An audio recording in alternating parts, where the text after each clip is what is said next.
Hello everyone, welcome to my channel and today we will discuss BA Honors English Entrance Examination 2017. Set है A and paper code है B02. ठीक है, तो आज हम BA Honors English Entrance Examination discuss करने वाले हैं. मैं बताने वाली हूँ कि क्वेश्चंस कहाँ से आ रहे हैं. थोड़ा सा इंपॉर्टेंट और देख लेते हैं. इस क्वेश्चन पेपर में दो पार्ट में पूरा क्वेश्चन पेपर डिवाइड होगा. पार्ट ए जो होगा वो 40 मार्क्स का होगा एंड पार्ट बी जो होगा वो 60 मार्क्स का होगा. टोटल मार्क्स होंगे 100. पार्ट ए में जो है वो आपका ऑब्जेक्टिव टाइप दे रखा होगा और पार्ट बी डिस्क्रिप्टिव टाइप दे रखा होगा, यानी कि आपको ऐसे वगैरह लिखने के लिए आएगा. तो चलिए स्टार्ट करते हैं. यहाँ पर कुछ इम्पॉर्टेंट आपके इंस्ट्रक्शन दे रखे हैं कैंडिडेट के लिए, तो प्लीज़ आप इनको 2 मिनट निकाल कर ज़रूर पढ़िएगा. ये इम्पॉर्टेंट हैं, जिन जिन चीज़ों का आपको ध्यान रखना है. तो चलिए स्टार्ट करते हैं. क्वेश्चन नंबर 9 है, a long speech expressing the thought of a character alone on stage is. Option number A is the correct answer, soliloquy. तो ये कुछ टर्मिनोलॉजी दी रखी होती है कि डायलॉग, ऐसे एक सेंटेंस दे दिया जाएगा और पूछ लिया जाएगा कि डायलॉग किसे बोलते हैं. इसी तरीके से सोनेट किसे बोलते हैं. 14 लाइन की एक पोएम होती है, उसको सोनेट बोलते हैं. इसी तरीके से नैरेटिव पोएम किसे बोलते हैं. तो कुछ टर्मिनोलॉजी हैं जो आपको याद करनी है. अगर आपको इन टर्मिनोलॉजी के लिए एक प्रॉपर वे में नोट्स चाहिए तो आप मुझे कॉमेंट कर दीजिएगा, मैं आपको थ्रू वीडियो प्रोवाइड कर दूंगी. क्वेश्चन नंबर 10 है, wings of fire is an autobiography of. Very important question and very repeated question. ठीक है, option number B is the correct answer, APJ Abdul Kalam. और ये क्वेश्चन ना कि सिर्फ बी ऑनर्स इंग्लिश में, बाकी अलग अलग एंट्रेंस में भी आ चुका है, तो प्लीज़ आप इसको ज़रूर याद करके जाइएगा.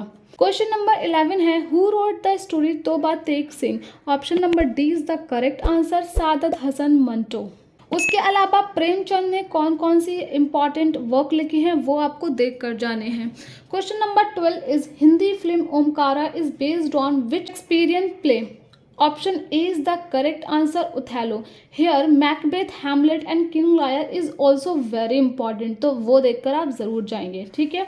क्वेश्चन नंबर 13 है, famous detective hero Sherlock Holmes is a creation of. Option D is the correct answer, Arthur Conan Doyle. तो यहाँ पर जो मैं बता रही हूँ कि इम्पॉर्टेंट है वो आप साथ साथ में नोट करते हुए चलिए. वीडियो को पॉज करें एंड देन अपनी डायरी में नोट डाउन करें एंड देन वीडियो को रिज्यूम करें. इस तरीके से आपके पास एक टाइप ऑफ मटेरियल हो जाएगा. जो जो चीज़ें आपको पढ़नी है आपके पास प्रॉपर टाइप ऑफ नोट्स हो जाएंगी, हेडिंग्स हो जाएंगी कि आपको क्या क्या चीज़ें पढ़कर जानी है. Question number 14 is, a long narrative poem about a hero deed is called a epic. इसी तरीके से जैसे ऊपर आया था कि सोनेट किसे कहते हैं, एलिजी किसे कहते हैं एंड लिरिक किसे कहते हैं, ये भी आपको पढ़कर जाना है.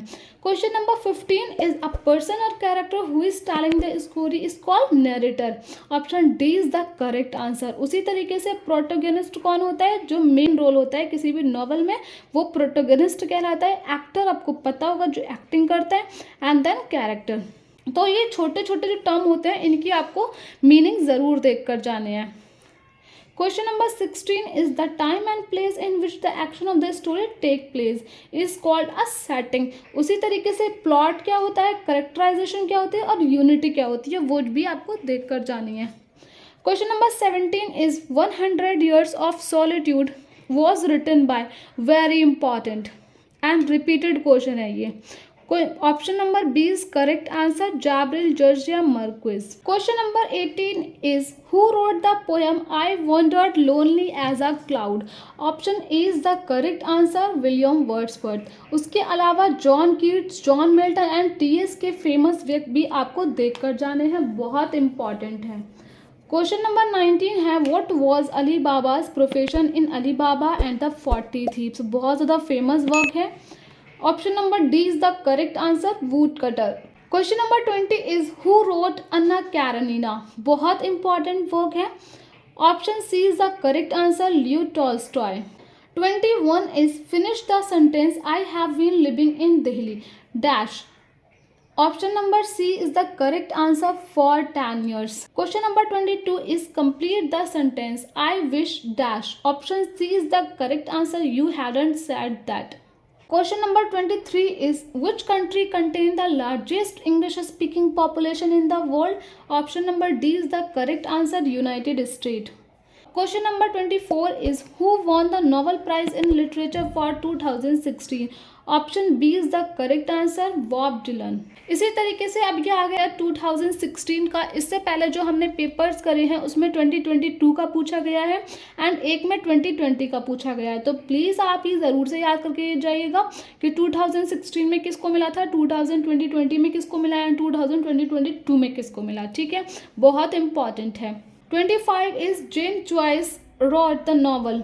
ऑप्शन ए उलिसीज, बहुत ज़्यादा इंपॉर्टेंट है एंड उलिसी बहुत अगर आप उलिसी पढ़ेंगे तो आपको बहुत कुछ सीखने को मिलेगा, तो ज़रूर से पढ़िएगा।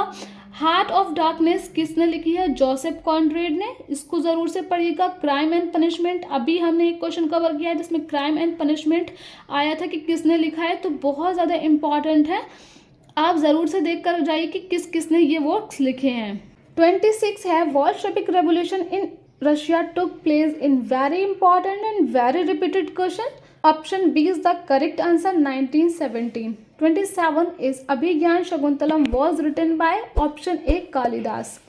अगर आप PYQ ही 10 ईयर्स के कर जाएंगे तो बहुत सारे 50% और 50+% ऑफ द क्वेश्चन आपके तो वहीं से कवर हो जाएंगे। तो प्लीज़ PYQ को ना छोड़ें और PYQ जितने भी मैं अपलोड कर रही हूँ सारे PYQ आप ज़रूर देखें, और जितने भी मैंने PYQ कर रखे हैं लास्ट ईयर के तो वो मैं लिंक डिस्क्रिप्शन में दे दूँगी, आप उनको भी जाकर ज़रूर देखिएगा। Question number 28 is long years ago we made a tryst with destiny. बहुत इंपॉर्टेंट स्पीच थी, is the opening line of given speech by Jawaharlal Nehru. बहुत ज़्यादा इम्पॉर्टेंट है ज़रूर, और ट्रस्ट विद डेस्टिनी बहुत इम्पॉर्टेंट है। Option C is the correct answer, Jawaharlal Nehru. 29 is the novel Twilight in Delhi was written by, option B is the correct answer, Ahmed Ali. Are के Narayan, again very important, ज़रूर देख कर जाइएगा। Question number 30 is the thing of beauty is a joy forever is the opening line of a poem by John Keats. Here John Milton, John Keats and John Donne very important. 31 is who wrote सारे जहाँ से अच्छा हिंदुस्तान हमारा। Option B is the correct answer, Mohammad Iqbal. और रविंद्रनाथ टैगोर ने national anthem compose किया था, वो भी आप याद रखिएगा। 32 is which one of the following is not a novel by Amitabh Ghosh, very important writer in English literature? Option D is the correct answer, A Band in the River. Question number 33 is Arundhati Roy's forthcoming novel is called, option C is the correct answer, The Ministry of Utmost Happiness. बहुत बहुत अच्छा work है, आप इसको ज़रूर पढ़िएगा इस work को। और Arundhati Roy is a very famous writer और इनकी जो भी बुक्स हैं आप ज़रूर से याद करके जाइएगा। Question number 34 is a sad poem written to express sorrow for someone who is dead. Option A is the correct answer, elegy. उसी तरीके से आप देख सकते हैं कि सोनेट, एपिक और एलिजी कितने बार आ चुका है प्रीवियस क्वेश्चन में, तो प्लीज़ ज़रूर से याद करके जाइएगा कि इनका मतलब क्या होता है। 35 is Anton Chekhov is particularly famous for short stories. Option C is the correct answer. 36 is famous poet Pablo Neruda was from. Option D is the correct answer. 37 is James Ford series of detective novels were written by. Option A is the correct answer, Ian Fleming. और इनका जो पूरा नाम है वो है ion लैंकस्टर Fleming. मैं यहाँ पर इनका पूरा नाम इसलिए बताया क्योंकि हो सकता है कि इस बार आयन फ्लेमिंग आए तो नेक्स्ट टाइम आयन लैंकस्टर फ्लेमिंग आ जाए और वहाँ पर आप कंफ्यूज हो जाओ, तो ये इन्हीं का ही पूरा नाम है। 38 is who was the main architect of the constitution of India. अब ये आप BA पॉलिटिक्स साइंस का भी देना चाहेंगे या ज्योग्राफी, साइकोलॉजी, सोशोलॉजी वाला देना चाहेंगे, बहुत इंपॉर्टेंट है। या आप AMU के भी किसी भी एंट्रेंस में बैठने वाले हैं तो ये बहुत ज़्यादा इंपॉर्टेंट क्वेश्चन है। Option B is the correct answer, Bhimrao Ambedkar, ज़रूर से याद रखिएगा। 39 PhD स्टैंड फॉर, बहुत ज़्यादा कॉमन है। PhD हम डेली यूज़ में जो वर्ड है यूज़ करते हैं बट हमें उसका मतलब कभी कभी हम भूल जाते हैं कि क्या होता है, तो that is doctor of philosophy. 40 is who wrote the book origin of species, बहुत ज़्यादा रिपीटेड क्वेश्चन है। Option B is the correct answer, Charles Darwin, बहुत इंपॉर्टेंट है। यहाँ Pablo Neruda, Karl Marx, Charles Darwin, Aristotle, बहुत important है, सबके आपको फेमस वर्क याद करके जाने हैं। यहाँ तक क्वेश्चन सॉल्व करने के बाद आपको 60 मार्क्स का डिस्क्रिप्टिव टाइप दे रखा होगा, उसमें आपको गिवन स्पेस में ही ऐसे लिखना होगा। कोई भी 3 या 2 ऐसे आपको हेडिंग में दे रखे होंगे कि इन पे ऐसे लिखना है और उनमें से किसी एक पे आपको ऐसे लिखना होगा। वर्ड लिमिट या स्पेस आपको दे रखी होगी, उसी स्पेस के अंदर आपको लिखना है। और ध्यान रखिएगा कि थोड़ी साफ हैंड राइटिंग में लिखें, ताकि जो भी इसको पढ़े, जो भी कोई प्रोफेसर पढ़े उसको, तो बहुत अच्छा उस पर इम्प्रेशन जाए। ठीक है, अगर डिस्क्रिप्टिव एक ऐसा पार्ट है जिसमें अपनी हैंड राइटिंग से बहुत कुछ जादू आप चला सकते हैं। इसके अलावा एक पैराग्राफ दे रखा होगा, पैराग्राफ को देखकर आपको क्वेश्चन जो पूछे गए हों उनके आंसर लिखना है। उसके अलावा आपको एंटोनिम एंड सिनोनिम होंगे वो आपको देखने होंगे। वोकेबलरी पार्ट वाला हो सकता है कि वोकेबलरी पूछ ले, तो वो आपको सेंटेंस फॉर्मेशन पूछ ले, या आपको इस तरीके से और भी चीज़ें पूछ सकता है। तो best of luck for your exam, keep going, keep doing smart and hard work.